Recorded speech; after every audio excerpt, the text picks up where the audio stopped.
கமலஹாசன் அவர் வந்து எல்லாருக்கும் தெரியும். சிறு வயதிலே இருந்தே ஒரு பெரிய குடும்பத்தை சேர்ந்தவர், வழக்கறிஞர் ஃபேமிலியை சேர்ந்தவர்.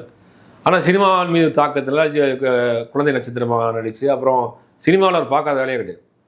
டான்ஸ் மாஸ்டர் உதவியாளராக இருந்திருக்காரு, அப்புறம் கேமராமேன் டஸ்டனாக இருந்திருக்காரு, ஒரு டேரக்டர் டஸ்டனாக இருந்திருக்காரு. பல வேலைகளை பார்த்துட்டு தான் அப்புறம் ஹீரோ வரார். ஆனால் இன்னைக்கு வரைக்கும், அன்னையிலேருந்து இன்னைக்கு வரைக்கும் சினிமாவை தவிர வேறு எந்த தொழிலுமே அவர் கிடையாது. அது ஒரு பெரிய சினிமா தான். இப்போ இன்றைக்கி நிறைய நடிகர்கள் இருக்காங்க. என்ன பண்ணாங்கன்னா, பின்காலத்துக்கு நமக்கு ஏதாவது தேவை அப்படின்னு ஒரு கல்யாண மண்டபம், இல்லாட்டி ஒரு ஹோட்டலில், இல்லாட்டி ஒரு லாட்ஜ் வச்சுருக்காங்க, இல்லாட்டி ஒரு வேறு தொழில் அடிஷனலாக ஒரு தொழில் வச்சுருப்பாங்க. கமலஹாசனை பொறுத்த வரைக்கும் தொடர்ந்து சினிமா மட்டும்தான் அவருடையது. ஒரு படத்தில் ஹீரோ நடித்தார்னா அவர் ராஜ்குமார் ஃபிலிம்ஸ்னு ஒரு கம்பெனி வச்சு அதில் சொந்த படம் எடுப்பார். அங்கே சம்பாரித்த படத்தை இங்கே தான் போடுவார். பல முறை பலரும் கூட அவர்கிட்ட அட்வைஸ் பண்ணி கூட வேறு எதுவுமே பண்ணல.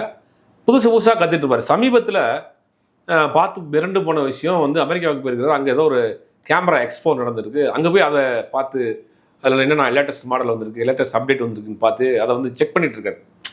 அப்போ 24/7 வந்து சினிமா கலை இது மட்டும்தான். இன்றைக்கி தமிழ் சினிமாவில் யூஸ் பண்ணுற பல டெக்னாலஜிஸ் வந்து கமலஹாசன் இருந்தது. இன்றைக்கி ஆவிட் எடிட்டிங் முதல்ல மகாநதி படத்தில் அவர் தான் கொண்டு வர்றாரு. அப்போ எல்லாம் என்ன சொல்கிறாங்கன்னா, என்னது மகாநதி படத்தில் ஆவிட் எடிட்டிங் இருக்கு இல்லையா, நம்ம இன்றைக்கி நம்ம வீடியோ எடிட் பண்ணுறோம் இல்லையா, அதை வந்து சினிமாவில் முதல்ல கொண்டு வந்து கமலஹாசன் தான் மகாநதி படத்தை கொண்டு வர்றாரு. அதுக்கு முன்னாடி என்ன பண்ணுவாங்கன்னா, ஃபிலிம் இருக்கும். ஃபிலிம் என்ன பண்ணுவாங்கன்னா, மூவியால் ஒரு டெய்லர் மிஷினிங் மாதிரி இருக்கும். கீழே ஒரு சின்ன லென்ஸ் இருக்கும். இப்படி கையில் பிடிச்சிட்டு அதை ஓட்டுனா சின்ன படம் வரும். அதை தான் மார்க் பண்ணி அந்த நெகட்டிவை கட் பண்ணி திருப்பி ஜாயின் பண்ணி பஞ்ச் பண்ணுவாங்க. நெகட்டிவ் கட் இருந்துச்சு. இப்போ என்ன பண்ணுறாருன்னா, இவர் ஆவிடில் ஒன்று எடிட் பண்ணலாம், கம்ப்யூட்டரில் எடிட் பண்ணலான்னு ஒரு விஷயத்தை கொண்டு வர்றாரு. எப்படிப்பா கம்ப்யூட்டரில் எடிட் பண்ணலாம், ஃபிலிமில் எப்படி இருக்கிறத எப்படி கம்ப்யூட்டரில் பண்ண முடியும் அப்படின்னு கேட்குறப்ப, இல்லை அது ஹாலிவுட்டில் பண்ணுறாங்க அப்படின்னு ஒரு மிஷின்லாம் கொண்டு வர வைக்கிறார். வச்சு என்ன பண்ணான்னா, இந்த எடுத்த நெகட்டிவை வந்து ரிவர்ஸ் டெலிசிடின்னு சொல்லுவாங்க. அதை வந்து இந்த வீடியோ, அந்த ஃபிலிமை வந்து வீடியோவை கன்வெர்ட் பண்ணுவாங்க. அந்த வீடியோவை கன்வெர்ட் பண்ணிவிட்டு அந்த டேப்பை கொண்டு போய் அந்த டெக்கில் போட்டு மார்க் பண்ணுவாங்க.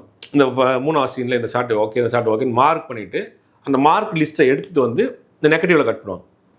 அப்போ உங்களுக்கு வந்து நேர விரயம் வந்து இதாகும். அது முதல்ல எடிட்டிங் வந்து டிஜிட்டலைஸ் ஆக்கணுது கமலஹாசன் தான். டிஜிட்டல் கேமராவில் வீடியோ கேமராவில் படம் பண்ணலாம் அப்படின்னு சொல்கிறப்ப எல்லாருமே அதை ஆச்சரியமாக பார்த்தாங்க, கேலி கிண்டலாக பேசுகிறாங்க. மும்பை எக்ஸ்பிரஸ் படத்தில் தான் முதல்ல ஒரு வீடியோ கேமராவில் அவர் படம் பண்ணி காட்டுறாரு. இந்த மாதிரி நிறைய விஷயங்களை சொல்லலாம். டால்ஃபி சவுண்டு வந்து முதல்ல அவர் தான் குருதிப்புலவன் படத்துக்கு கொண்டு வர்றாரு, இன்ட்ரடியூஸ் பண்ணுறாரு. சவுண்டில் இந்த மாதிரியான வித்தியாசங்கள்லாம் காட்டணும். அப்போ ஒரு தான் சார்ந்த தொழிலை மட்டுமே 24 மணி நேரம் நினச்சிட்டு இருக்கக்கூடிய ஒரு நடிகர் அப்படின்னா கமலஹாசன்.